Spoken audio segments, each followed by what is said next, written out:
कोई दिक्कत। Well, Union Minister Giriraj Singh has linked the recent violence in Sambal to a pre-planned strategy by the opposition, accusing them of attempting to de-establish the nation and drawing a controversial parallel with the 2002 Godhra incident. He also claimed that the violence was not an attack on this survey team but on the very fabric of India's democracy and constituency. He also further alleged that the opposition goals was to incite chaos, suggesting they wanted to turn Sambal into Bangladesh. Well, in his statement, Singh emphasized that the fatalities in the incident were caused by the attackers, not the police, a claim supported by post-mortem reports, and also vowed that the country would not tolerate such acts of violence. घटना घटी है, ये विपक्ष के कारण घटी है। विपक्ष के लोगों ने जानबूझ करके सोची समझी रणनीति के तहत इतिहास के पन्नों को मैं उलटना चाहता हूं। गोधरा में जैसे पहले से प्रायोजित था, उसी ढंग से विपक्ष ने तुष्टीकरण नीतियों के तहत वहां पे सर्वे टीम पे हमला नहीं था, ये भारत के संविधान पर हमला था, भारत के लोकतंत्र पे हमला था। ये भारत को जलाना चाहते थे। इन लोगों ने कहा था कि भारत को बांग्लादेश बनाएंगे, ये संबल को बांग्लादेश बनाना चाहते थे। और अब तो साफ हो गया है कि पुलिस की गोली से नहीं मरी है पोस्टमार्टम में, ये तो उन्हीं की गोली से मरी है, उपद्रवियों की गोली से।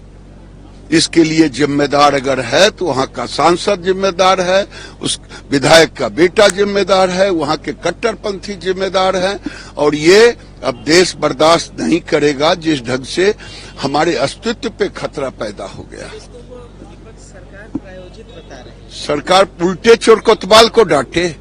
ये विपक्ष जानबूझ करके कहा था बांग्लादेश के बाद कि भारत में दूसरा बांग्लादेश होगा। ये सोची समझी रणनीति के तहत इसे बांग्लादेश बनाना चाहता था। आखिर उतने लोग कहां से आ गए, क्यों आ गए, पत्थर कहां से आ गई? ये सारे प्रश्नों का जवाब विपक्ष देगा। राहुल गांधी की जुबान क्यों नहीं खुल रही?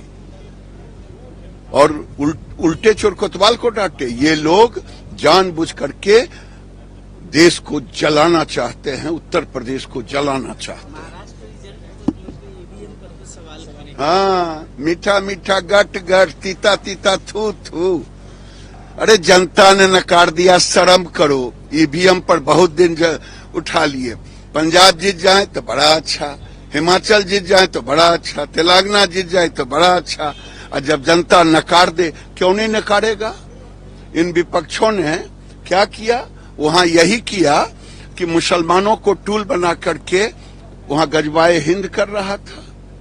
उनको समर्थन दिया कि हम मस्जिदों को पैसा देंगे, ये 17 मांगों को क्यों नहीं किया? सरकार विकास भी कर रही थी और सरकार वहां के लोगों ने एक एक पाई का हिसाब जोड़ करके ले लिया विपक्ष से। जो विपक्ष महाराष्ट्र को हिंसा की आग में झोंकना चाहते थे मुसलमानों को टूल बना करके।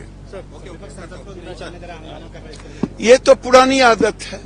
मैं 5 साल पीछे देख